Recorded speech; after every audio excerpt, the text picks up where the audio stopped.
उनके boards exams आने वाले हैं। I am going to share some tips and tricks. इतना ज्यादा कोई रोल प्ले नहीं करते बोर्ड एग्जाम्स के marks, so that never works. क्योंकि इंग्लिश में जो वोकैबुलरी मेरे टीचर्स भरते थे पूरी की पूरी हम स्टोरीज भर के आते थे। Hi everyone, welcome back to the channel. This is Anjali Pawar and this video is going to be very important for the 12th class students because उनके बोर्ड्स एग्जाम्स आने वाले हैं एंड आई नो बहुत सारे बच्चे होंगे जिन्होंने अभी तक कोई प्रिपरेशन नहीं की होगी सीरियसली। जहाँ तक मेरा एक्सपीरियंस है इस टाइम तक आप लोगों के मे बी प्री बोर्ड्स हो चुके होंगे कुछ, लेकिन स्टिल आई नो इस टाइम के ऊपर बहुत सारे बच्चे होते हैं जो एंड मोमेंट के सारे चीजें छोड़ के चलते हैं। So I am going to share some tips and tricks which you can use to score good marks in this very short span of time because I myself was not a studious student but still I managed to score good marks in a very short span. So let's get into the video firstly. So point number 1, don't take any mental pressure because boards के exams पे बहुत सारे बच्चे होते हैं जो mental pressure लेते हैं और खुद ब खुद आ भी जाता है। So mainly I my self score 93% और 2-3 दिन की खुशी से ज़्यादा आपको ज़्यादा कुछ नहीं मिलेगा because at the end if you are targeting any government college so आपको एट द एंड दोबारा पढ़ाई करके अपना कॉम्पिटिटिव एग्जाम देना है, उसी के बेसिस पे you will get a good college. So इतना ज़्यादा कोई रोल प्ले नहीं करते बोर्ड एग्जाम्स के मार्क्स। सो चिल आउट होके पढ़ाई करो क्योंकि बोर्ड एग्जाम्स में कोई इतनी बड़ी चीज़ नहीं है, काफ़ी इजी होते हैं as compare to your pre boards वगैरह। जितनी भी आप 11th-12th के अपने स्कूल में एग्जाम्स दे रहे हो कंपैरेटिवली उससे बहुत इजी होता है।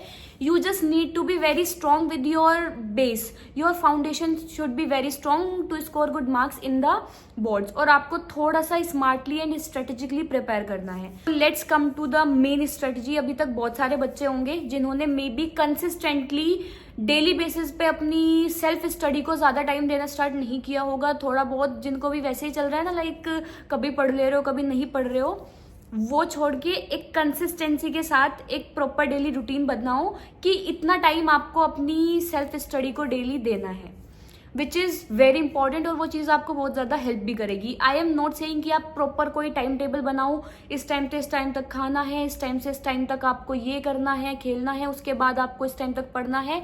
That never works. इस टाइप का जो टाइम टेबल होता है वो सिर्फ आपको मेंटली डिस्टर्ब करके रखेगा। आई मीन टू से एक डेली बेसिस पे इस टाइम से इस टाइम तक इतने आवर्स बेसिकली आपको डेली बेसिस पे अपनी पढ़ाई को देने हैं। अब हो सकता है किसी दिन आपको सुबह के टाइम ज़्यादा आपको एक्टिव फील हो रहा है, उस time you want to study, किसी दिन मे बी आपको होल नाइट आपका स्टडी करने का प्लान बन जाए। So let it depend on the day but make sure that at least you are giving 4 to 5 hours to your self study every day. Like 2 hours you should give to your every subject specifically. So time table के हिसाब से एक proper plan बनाओ कि इस time से इस time तक आपको इतना टाइम आपको एक सब्जेक्ट को देना है। That will work. अब आपके जो चैप्टर्स है, आपका जो सिलेबस है, आपकी टिप्स पे होना बहुत इंपॉर्टेंट है बिकॉज अगर आपको पता होगा पढ़ना क्या है पढ़ भी पाओगे। That should be literally in your mind कि क्या क्या आपको पढ़ना है और क्या क्या कर चुके हो और क्या क्या करना बाकी है। Everything should be in your mind all the time. I am specifically talking about the commerce stream. So business studies के तुम लोगों के 2 पार्ट्स है। One is principles and functions of management and second one is business, finance and marketing. अब first part के जो तुम्हारे starting के चैप्टर्स है, nature and significance of management, second is principles of management, third one is business environment. तीनों chapter का आपस में कोई ऐसा इंटरकनेक्शन नहीं है, तीनों को अलग अलग पढ़ सकते हो। उसके बाद आपके 5 फंक्शंस ऑफ मैनेजमेंट आते हैं, planning, organising, staffing, directing, controlling. पांचों चैप्टर बहुत ज़्यादा इंपॉर्टेंट है एग्जाम पॉइंट ऑफ व्यू से। इनके बहुत सारे लॉन्ग शॉर्ट इसमें से क्वेश्चंस बनते हैं। Planning for example if I talk about it, so उसमें लिमिटेशंस है, उसका प्रोसेस है। प्लानिंग से हमारे खुद के बैच में बहुत सारे क्वेश्चंस बने हैं। अगर फंक्शंस ऑफ मैनेजमेंट भी कर लोगे ना, ये पांचों के पांचों चैप्टर सबसे ज्यादा वेटेज होते हैं एंड आई वुड सजेस्ट सबसे पहले इन्हीं को करो। Planning is one of the most easiest chapter और एक बार फॉर्मेट समझ लोगे, आपको वही फीचर्स पढ़ने हैं, आपको उसके लिमिटेशंस प्लस प्रोसेस बहुत इंपॉर्टेंट है। सबसे ज्यादा इंपॉर्टेंट इसमें होता है पूरे के पूरे बिजनेस स्टडीज में अपने पॉइंट्स बना के आपको आंसर्स लिखने होते हैं। एक बार वो पॉइंट वाली आंसर राइटिंग सीख जाओगे, it will be very easy for you to cover this entire subject. आपको हर एक चैप्टर में ना जो मेन आपकी हेडिंग्स होती है उनको मेनली अपने दिमाग में रखो। पूरी की पूरी बिजनेस स्टडीज में सेम चीज है, जितना ज्यादा डीपली एक रीडिंग स्ट्रांग होनी चाहिए आपकी बहुत, that will really help you. अपना जितना ज्यादा हेडिंग्स उसके दिमाग में रख सकते हो, try to catch on the headings, क्योंकि अंदर का जो मटेरियल लिख रहे हो ना वो अपने आप एंड मूवमेंट पे बना के लिख सकते हो, जैसी आपकी प्रिपरेशन होगी उसके हिसाब से उतना मैनेज कर सकते हो, बट बी श्योर दैट आपको हेडिंग्स एटलीस्ट दिमाग में है। वो बहुत ज्यादा इम्पैक्ट डालता है आपके राइटिंग पे, और आपका प्रॉपर जो एक राइटिंग स्टाइल है वो रिप्रेजेंट करता है। So be sure that you are having a very good catch on your headings. मेरे हिसाब से ये सबसे ज्यादा इंपॉर्टेंट है। जो 5 चैप्टर्स है इनको बहुत अच्छे से पढ़ना है। जो स्टार्टिंग के उसके 3 चैप्टर्स है उसमें यू हैव, तीनों को चैप्टर्स का पहले कोई इंटरकनेक्शन नहीं है, तीनों को अलग अलग पढ़ सकते हो। फंक्शंस ऑफ मैनेजमेंट एक सीरीज में पढ़ना, तभी ज्यादा अच्छे से उनको समझ पाओगे। अब जो तीनों चैप्टर्स बचे हैं उनको अलग अलग करके पढ़ोगे, इतना ज्यादा इंपॉर्टेंट नहीं है। उनको टॉपिक वाइज थोड़ा सा दिमाग में, जब एक रीडिंग स्ट्रांग होगी जैसे जैसे पढ़ोगे दिमाग में बैठ जाएगा। बस राइटिंग स्टाइल पे उसके काम करना, हेडिंग्स पे ज्यादा कैच करना, उन्हीं को मेनली टीचर देख के आपको मार्क्स देगा। I am very sure about that. उसके बाद सेकंड पार्ट की बात करें, आपका कॉन्सेप्चुअल है पूरा, उसको जितना ज्यादा समझोगे, फाइनेंसेस के बारे में है, मार्केट्स के बारे में है। लास्ट वन एक मार्केटिंग मैनेजमेंट का जो आपका उसमें चैप्टर है, उसमें सबसे ज्यादा केस स्टडीज बनते हैं, लॉन्ग क्वेश्चंस बनते हैं, उसको सबसे पहले करना। ए पार्ट जब आपका कंप्लीट होगा उसके फंक्शंस ऑफ मैनेजमेंट वाला, उसके बाद सबसे पहले मार्केटिंग मैनेजमेंट करना, उससे केस स्टडीज बनते हैं, वो बहुत इंपॉर्टेंट है। उसके बाद दोनों चैप्टर्स है जो आपके financial management and financial market, दोनों को साथ में पढ़ना सीरीज वाइज। उसके बाद जो लास्ट वाला है कंज्यूमर प्रोटेक्शन एक्ट, सबसे ज्यादा इजीएस्ट और सबसे ज्यादा स्कोरिंग है, क्वेश्चन बनता है वहां से, बहुत अच्छे से उसको पढ़ना है। So business studies is just that, एक बार समझ आने लगी so it will be very easy for you to score in this subject. बहुत ज्यादा स्कोरिंग सब्जेक्ट है, उसको एक बार पढ़ के खत्म कर दो, आई विल सजेस्ट इट। फिर आपके पास बाकी इकोनॉमिक्स और अकाउंट्स 2 बचेंगे, इसको बहुत शॉर्ट स्पैन में 5-6 दिन में अगर थोड़ा बहुत भी पढ़ा है तो बहुत इजीली कर सकते हो। Now talking about the economics, there are 2 parts of economics, one is macro economics and another one is Indian economic development which is like a history, और स्कोरिंग भी है। अगेन बिजनेस स्टडीज वाला काम है Indian economics में। समझ लोगे एक बार राइटिंग स्टाइल, अपना रीडिंग स्ट्रांग रखोगे, वो बहुत इजी है, बट वो बहुत टाइम कंज्यूमिंग है। दूसरी साइड जो आपकी मैक्रो इकोनॉमिक्स है, एक बार आपके कॉन्सेप्ट्स क्लियर हो जाए, बहुत इजी है उसमें स्कोर करना, क्योंकि वो एक तो आपका टाइम बचाएगा। न्यूमेरिकल्स आते हैं, चॉइस में न्यूमेरिकल्स आते हैं, उसमें एक बार न्यूमेरिकल्स पे कमांड बन जाएगी, एक बार वो कॉन्सेप्ट समझ में आएगा, क्योंकि वहां से प्रैक्टिकल क्वेश्चन बनेंगे। कोई क्वेश्चन आपको ऐसा कैसे उठा के दे देगा, उसमें बहुत कम चांसेस है, उसमें प्रैक्टिकल क्वेश्चन ज्यादा होते हैं, उसको बहुत इजीली कर सकते हो। एक बार कॉन्सेप्ट्स पे कमांड अच्छी होगी, बहुत इजीली हो जाएगा। इतना ज्यादा टाइम आप अपना मैक्रो का बचाओगे, उतना ज्यादा आईडी पे लगा पाओगे, क्योंकि आईडी में बहुत ज्यादा क्वेश्चंस को ट्विस्ट कर सकते हैं, और ये हमारे टाइम पे हुआ है।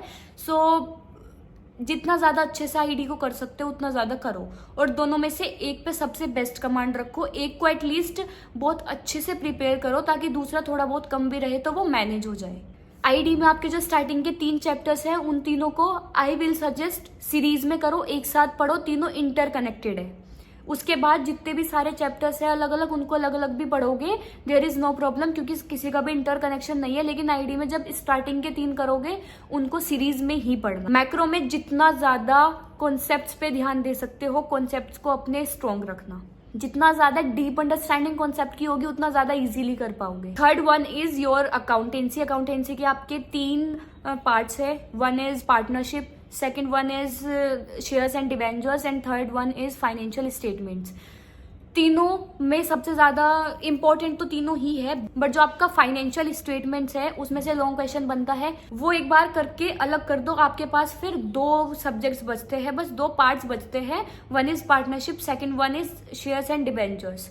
वेटेज के हिसाब से आई विल सजेस्ट कि आप अकाउंट्स को करो। अकाउंटेंसी में आई विल सजेस्ट जितने ज्यादा क्वेश्चन प्रैक्टिस करोगे उतना ज्यादा बेटर है from your exam point of view. One tip I will give you, मैंने पर्सनली इतने ज्यादा मैंने पढ़ा था सैम्पल पेपर्स को, I was never able to, not able to, but मैंने सीरियसली बताऊँ तो मैंने किया नहीं था, पता नहीं क्यों।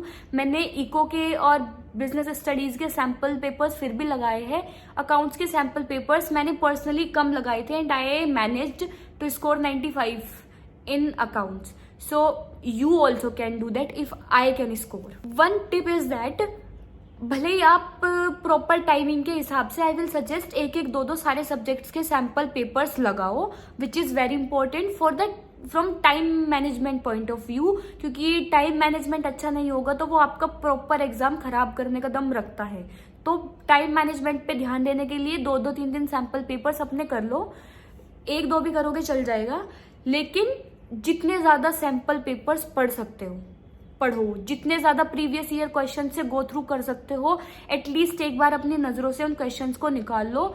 जैसे जैसे फिर पढ़ते हो ना, क्योंकि मोस्टली होता है सेम ही टाइप के क्वेश्चंस पैटर्न चेंज होके आए होते हैं बोर्ड्स में. बोर्ड्स हमेशा अपने क्वेश्चंस को रिपीट करता है, तो उनको जितना ज्यादा प्रीवियस ईयर क्वेश्चंस को पढ़ सकते हो उनको पढ़ो.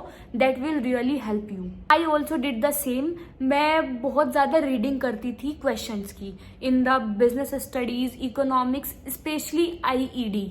इकोनॉमिक्स मैक्रो में मैंने लिटरली रीडिंग वगैरह करके अपना बेस स्ट्रॉन्ग किया है, और IED में मैंने क्वेश्चंस को रीड किया है, क्योंकि आप चैप्टर पढ़ लेते हो, आपको पूरा चैप्टर पता है, लेकिन जब उस चैप्टर से क्वेश्चन की फॉर्म में आपके सामने क्वेश्चन आता है देन यू गेट कंफ्यूज्ड. उस टाइम पे आपको प्रॉब्लम होती है. तो वहां पे जब क्वेश्चंस को पढ़ोगे you will have an idea in your mind कि आपको उसको रिप्रेजेंट कैसे करना है. That is why I am saying that reading is very important. So coming to the last subject which is English.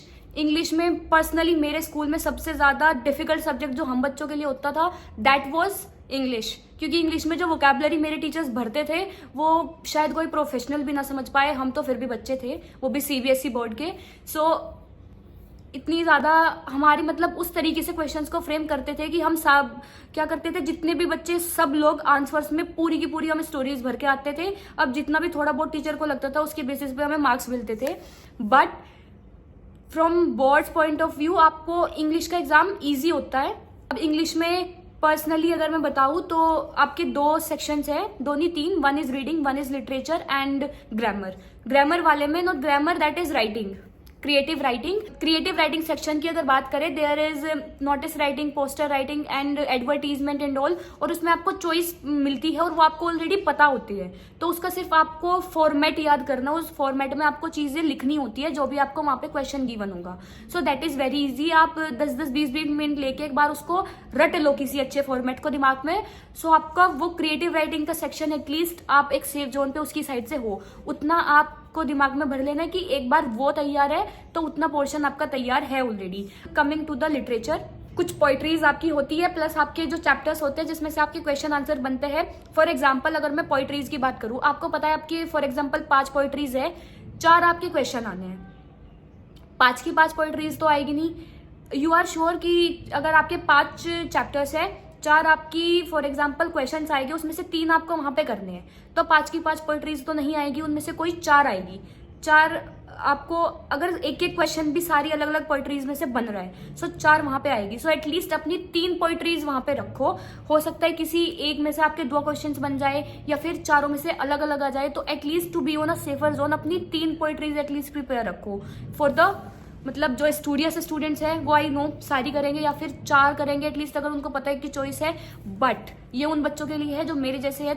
So finally this was from my side. यही same चीज आपको पूरी लिटरेचर में अप्लाई करनी है. आपका एक जो रीडिंग सेक्शन भी बनता है वो उसमें एक चीज मैंने इंग्लिश के एग्जाम में हमेशा देखी है, जितने मैंने सैम्पल पेपर्स पढ़े थे प्लस जो मैंने बोर्ड का एग्जाम दिया है, देयर इज कि या तो वो आपको उस टाइप का ट्विस्ट या तो आपके कॉम्प्रीहेंशन में डाल देंगे जो आपका रीडिंग सेक्शन है, या फिर लिटरेचर में से, इन दोनों में से एक में थोड़ा बहुत वो ट्विस्ट डालते हैं, क्योंकि क्रिएटिव राइटिंग में वो इतना ज्यादा कुछ नहीं कर सकते.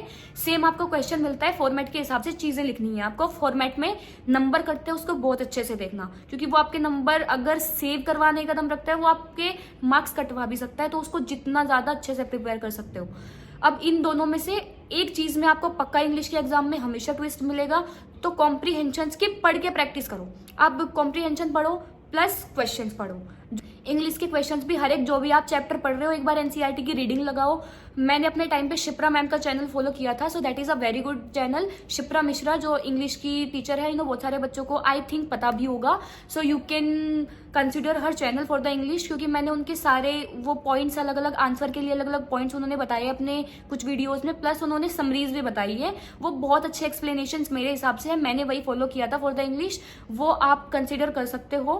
और मैं उन्हीं के मेनली मैं सारे क्वेश्चंस पढ़ती थी, और जो वो आपको आंसर राइटिंग के लिए पॉइंट्स देते हैं वो बहुत इंपॉर्टेंट है और काफी थोड़ा सा टेक्निकल होते हैं, और सेम पॉइंट्स आपको एक फॉर्मेशन भी समझ में आता है। सो आई वुड सजेस्ट यू कि आप उनकी वीडियोज को इंग्लिश के लिए कंसिडर करो।